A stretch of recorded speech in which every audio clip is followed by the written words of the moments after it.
ఆరోగ్య శాఖ సంయుక్త కార్యదర్శి లవ్ అగర్వాల్ మీడియాతో మాట్లాడుతున్నారు. లైవ్ చూద్దాం. सर 2 कंफर्म पेशेंट एक केबिन में रखे जा सकते हैं. 215 स्टेशन में से 85 स्टेशन पर इवन हेल्थ केयर स्टाफ भी रेलवे द्वारा प्रोवाइड किया जाएगा और एडिशनली जो 130 रेलवे स्टेशन हैं जहां पर ये कोविड केयर कोचेज होंगी वहां स्टेट जब अगर उनकी रिक्वेस्ट के अनुसार स्टेट के द्वारा स्टाफ और एसेंशियल मेडिसिन प्रोवाइड की जाएंगी. रेलवे ने 2500 डॉक्टर्स और 35,000 पैरामेडिक्स को भी कोविड-19 मैनेजमेंट के लिए डिप्लॉय किया है. इसके साथ ही आईसीएमआर ने प्रोजेक्ट प्लेसिड के तहत प्लेसिड यानी phase 2 open label randomise control trial को उनको नेशनल एथिक्स कमेटी से मंजूरी मिल गई है, जिसके तहत आईसीएमआर कॉन्वलेसेंट प्लाज्मा की सेफ्टी और एफिकेसी को असेस करने के लिए क्लिनिकल ट्रायल्स 21 हॉस्पिटल में करेगा, जिसमें से कि 5 अस्पताल महाराष्ट्र से हैं, 4 गुजरात से हैं, राजस्थान, तमिलनाडु, मध्य प्रदेश और उत्तर प्रदेश से 2-2 अस्पताल हैं. साथ ही पंजाब, कर्नाटक, तेलंगाना, चंडीगढ़ से 1 अस्पताल है. कल माननीय स्वास्थ्य मंत्री और माननीय आयुष मंत्री उन्होंने मिलकर आयुष संजीवनी एप्लीकेशन का लॉन्च किया, जिसको कि आयुष मंत्रालय ने मिनिस्ट्री ऑफ आईटी के द्वारा डेवलप किया था.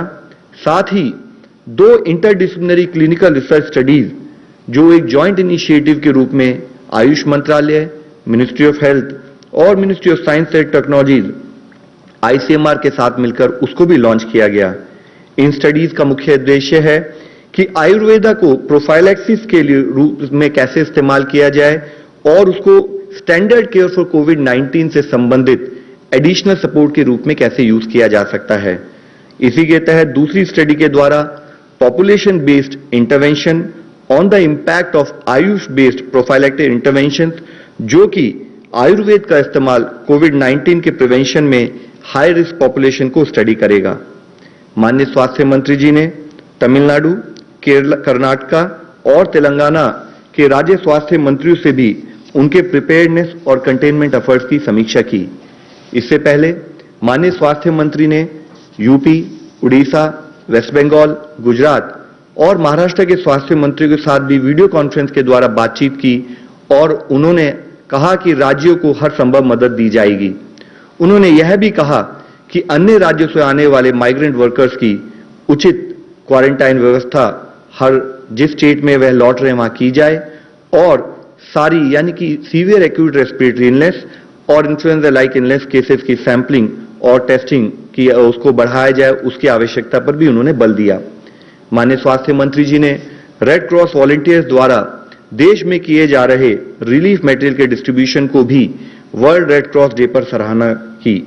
स्वास्थ्य मंत्रालय ने विदेश से लौटने वाले कॉन्टैक्ट्स, आइसोलेशन ऑफ सस्पेक्ट्स या कंफर्म केसेस के लिए राज्यों में फैसिलिटी क्वारंटाइन, फैसिलिटी आइसोलेशन के लिए hotels, service apartment, lodges etcetera के यूज करने के लिए भी अतिरिक्त दिशा निर्देश जारी किए हैं.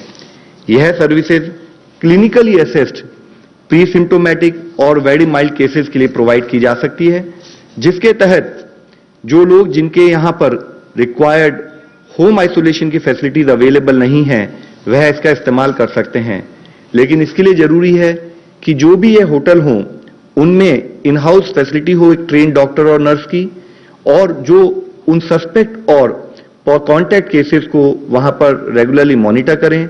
साथ में डिस्ट्रिक्ट सर्विलेंस ऑफिसर के टच में रहते हुए उनकी हेल्थ स्टेटस के बारे में रेगुलरली बताते रहें.